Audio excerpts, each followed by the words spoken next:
Tonight, deals and demonstrations confronting the crisis in Canadian healthcare.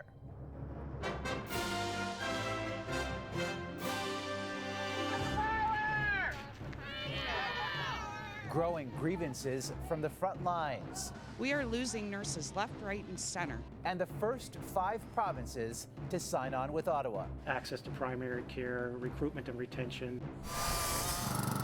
Pummeled by a series of punishing winter storms. Mind-blowing, really. Just look at it. Harrowing scenes from Canada to the Hollywood Hills. Insane, especially for California.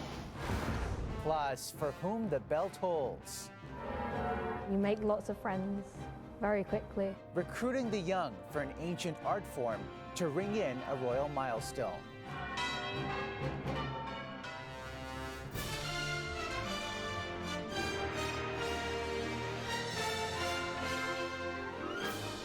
CTV National News with Omar Sachedina. Good evening, everyone. Canada's frayed and fractured healthcare system is far from being cured, but tonight there are signs of progress. Half of the provinces have reached agreements in principle with Ottawa, but no final deals. And as CTV's Ottawa Bureau Chief Joyce Napier reports, those on the front lines are issuing fresh warnings. Time is running out. Toronto area nurses staged staggered walkouts on their lunch breaks to send a message to Ottawa and the province. Nurses have had enough. This profession is falling apart. We are losing nurses left, right, and center. We're here for patient care to get it better. Frustration from the front lines, a symptom of a healthcare system in crisis. Well, I'll give you guys a little preview. This as the Prime Minister offered some hopeful news on negotiations with the provinces.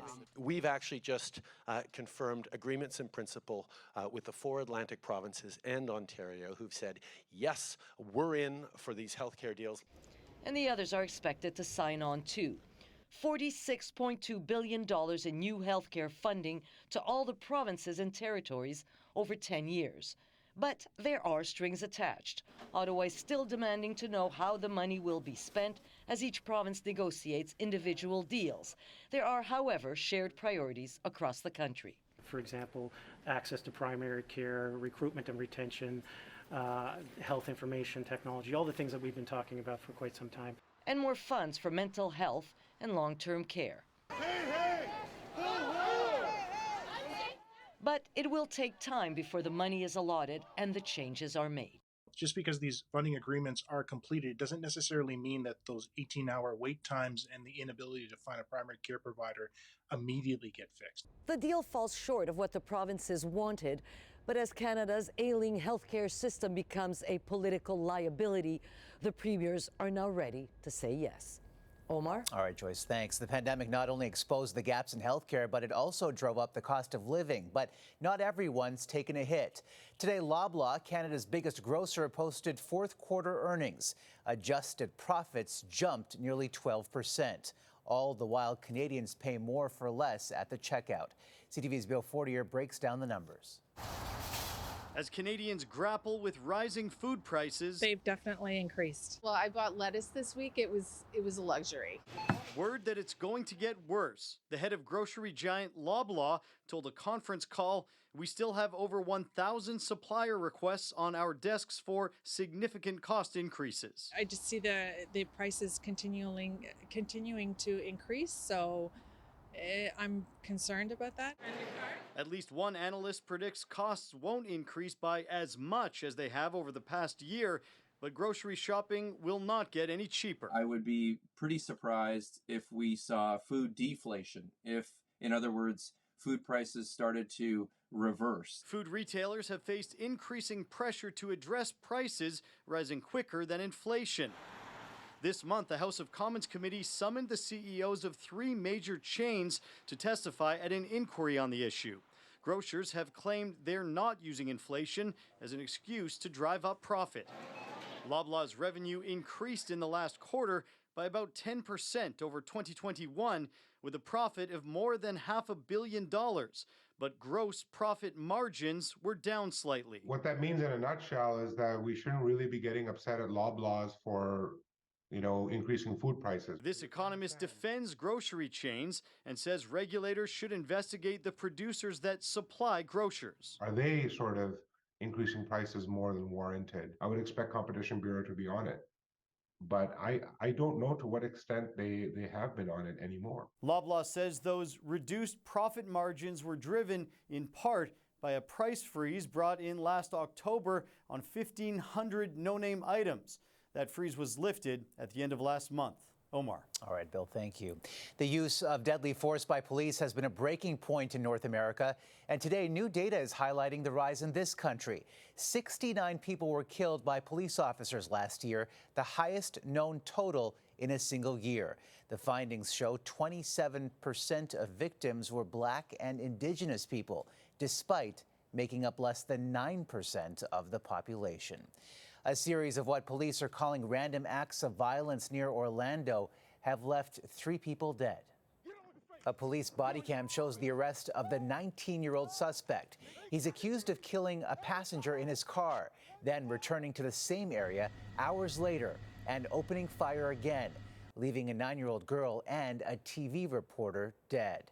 This is every reporter's absolutely worst nightmare. We go home at night afraid that something like this will occur. Investigators are still searching for a motive. The violence in Ukraine was the target of a protest in London today. Activists with wheelbarrows filled with paint, the same colors as Ukraine's flag, dumped it in front of the Russian embassy.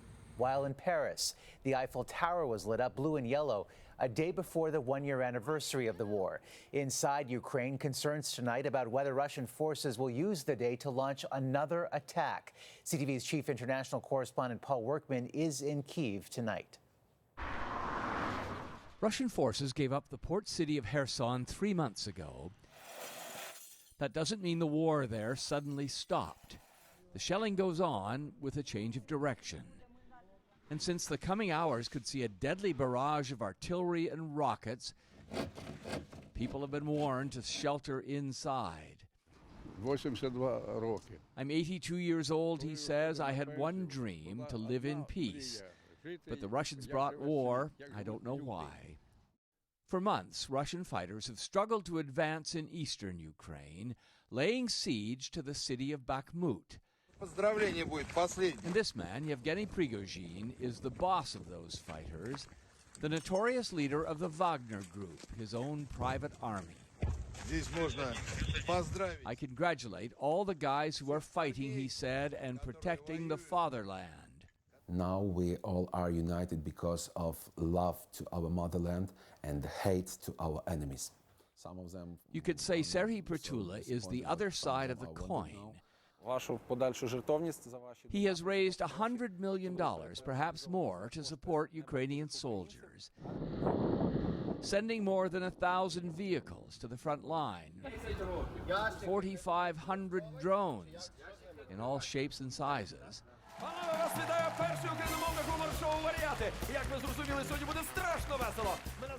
Who became trusted, famous, and respected as a comedian and TV host. We were looking for some solution. And organized his latest fundraising campaign around a compelling theme, revenge. Exactly, we named this campaign for revenge. We just make a call to Ukrainian society. If you want to revenge, so donate. And they did. Enough, he said, to buy 150 attack drones that are now killing Russians on the battlefield. All of Ukraine was left wondering tonight if Russia was going to launch a one-year anniversary attack. This time, the country was ready and waiting for it, Omar. All right, Paul, thank you.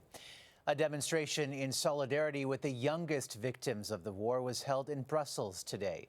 Toys and teddy bears covered a city square, representing the thousands of Ukrainian children forcibly taken to Russia. CTV's Washington Bureau Chief Joy Malbin on Putin's plans and propaganda.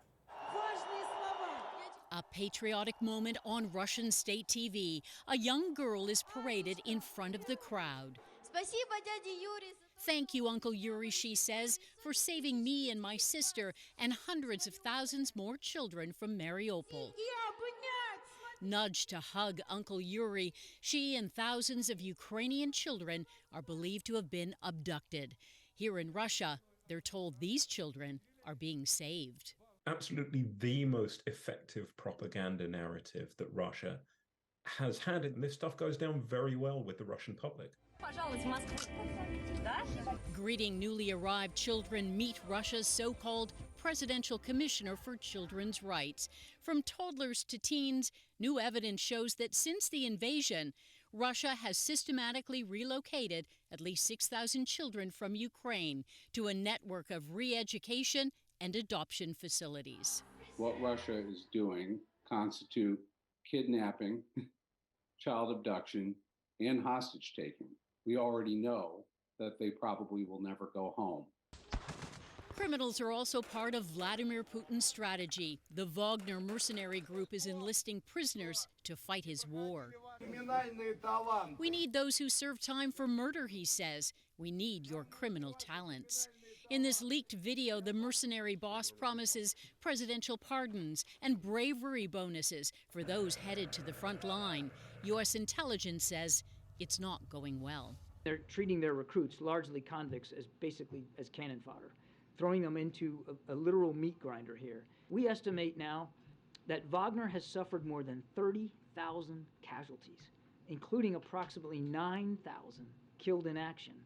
Even as Putin digs in for the long haul, the White House is expected to announce sweeping new sanctions targeting Russia tomorrow. Omar? All right, Joy, thanks. And TikTok will be the target of a new investigation by Canada's Privacy Commissioner. The focus is to examine how the Chinese-owned app is obtaining consent and collecting and disclosing personal information.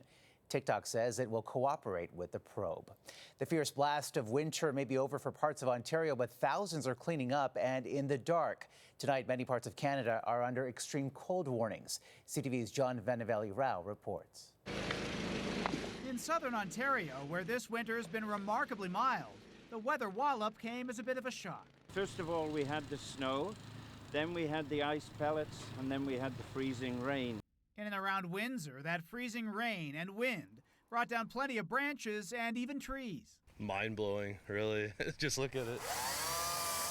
The ice buildup, in some areas knocking out power to around 30,000 customers and keeping hydro crews busy. Just hope we have power soon, that's it. No heat, no hydro, no anything. Officials pleading with motorists to stay off the roads because of freezing drizzle. While at Pearson Airport, some passengers saw their plans put on ice after more than 100 flights were canceled and plenty more delayed. It's weather related, so they canceled, but we were just disappointed that they didn't accommodate us for anything. It was all part of a monster storm and foul weather that spread across a broad swath of the United States. Tree down. Leaving around 1 million Americans without electricity. In Minneapolis, they declared a snow emergency, while in Wisconsin, snow likely contributed to the partial collapse of a parking garage. The third floor is in the first floor right now. While this was the scene at the Hollywood sign in Los Angeles, where the flakes began to fly. A separate storm that's prompted an extremely rare blizzard warning for LA County mountains. It's insane. I mean, it's insane, especially for California. So this is unbelievable. This local TV meteorologist said it's something she'd never seen before, while millions from BC to Manitoba remain under an extreme cold warning with wind chills reaching -40. And in southwestern Ontario, thousands have been told their power won't be restored until tomorrow, so they'll be spending another cold night in the dark. Omar. All right, John, thanks. Disgraced South Carolina lawyer Alex Murdaugh took to the stand in his own defense today at his double murder trial in the killings of his 52-year-old wife and 22-year-old son. Murdaugh denied any involvement in their murders. Should you take this gun or any gun like it and blow your son's brains out on June 7th or any day or any time? No, I did not. If you take a 300 blackout, such as this, and fire it into your wife Maggie's leg, torso, or any part of her body? No, I did not. But he did admit to lying about being at the kennels with his wife and son shortly before they were killed. He said he lied because of an opioid addiction. When we come back. No rescue. For animal abuse. Fallout for a Canadian meat supplier over claims of cruelty. Plus, breaking the ice, big chills and thrills in the Arctic Circle.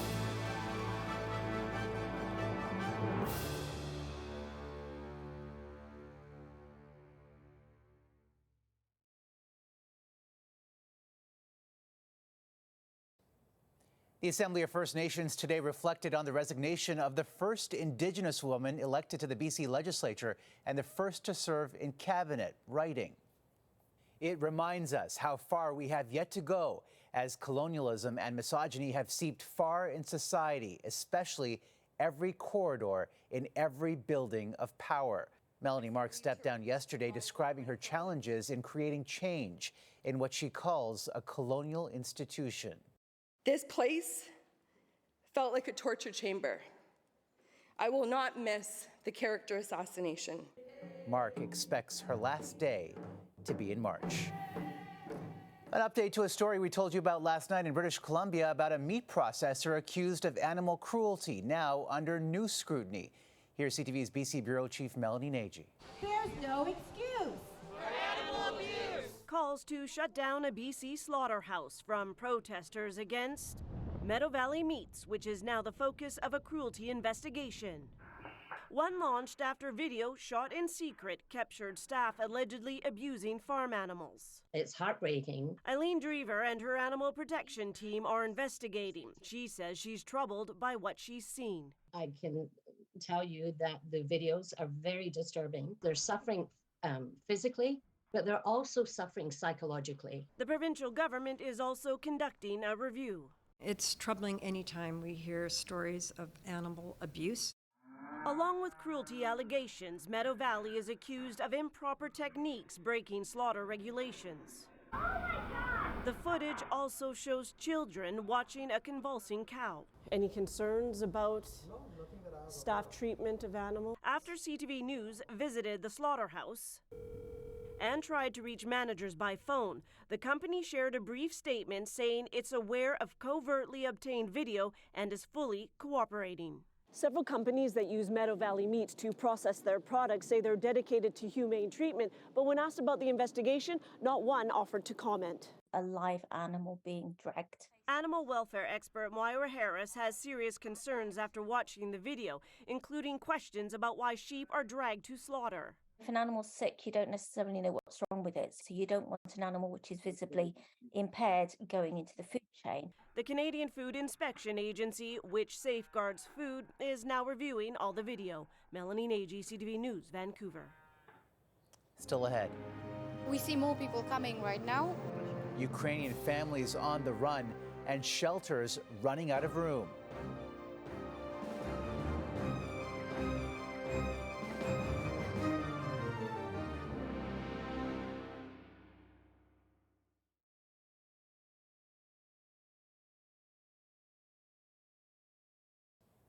After waiting it out a year, desperate for the situation to improve, more Ukrainian families say they have no choice but to leave.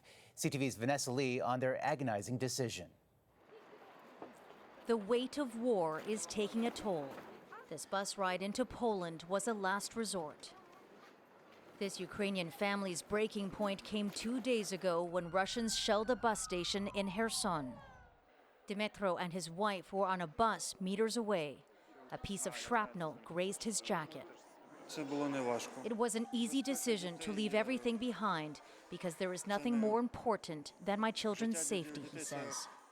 As he does everything he can to protect them, he carries deep wounds after being abducted by Russian forces for a month. He says he was a target because he served in the military. There was torture and beatings. It was difficult hearing people screaming and not being able to help them, he says. There is much needed help at this old shopping mall turned into a temporary shelter. There is everything from food to clothing and 300 beds. Today, it reached capacity. Due to the first anniversary of the war, so we see more people coming right now. They're afraid that there will be some kind of bombings in Ukraine. Located 10 kilometers from the Ukrainian border, Przemyśl was the starting point for the grueling journey ahead for millions over the past year. At the start of the war, the city of 6,000 was flooded with the arrival of 50,000 people every day, mainly by train. A scenario its mayor had no playbook for. When we opened that plan in the first day, we saw something like when about 3,000-4,000 people will cross the city. No one imagined that tragedy would be huge like it was. Dmytro doesn't know where they will end up. His youngest, Konstantin, turns 1 tomorrow. For his birthday, they will celebrate being together, now safe, but far from feeling at peace. Vanessa Lee, CTV News, Przemyśl, Poland.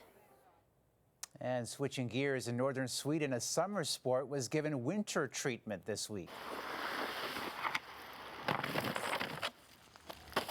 Wakeboarders took on freezing temperatures, and an obstacle course made from ice and snow created on a frozen lake about 1,000 kilometers north of Stockholm. Looks like fun. After the break, ringing in a recruitment drive for the coronation.